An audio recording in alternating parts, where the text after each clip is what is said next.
Hello mga idol, good morning. Happy 3rd day of Ramadan Kareem. Kumusta mga idol? Kakatapos ko lang sa trabaho. Kaya papatulog na ako ngayon. Dito na ako sa higaan.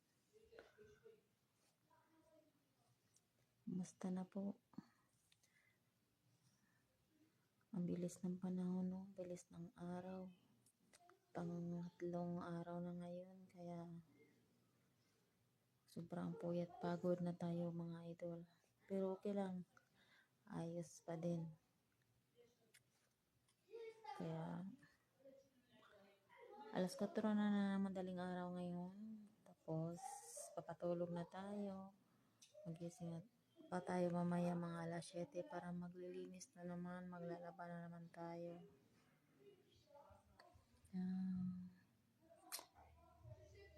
Ingat-ingat po mga kabayan sa mga first timer dyan. Kaya nyo yan. Ganyan talaga ang buhay. Ako nga pang siyam ng taon sa Ramadan ngayon.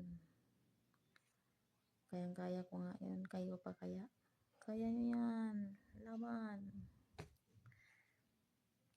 Laban lang mga idol. Kaya good night. Matulog na ako. Bye, bye, bye, bye.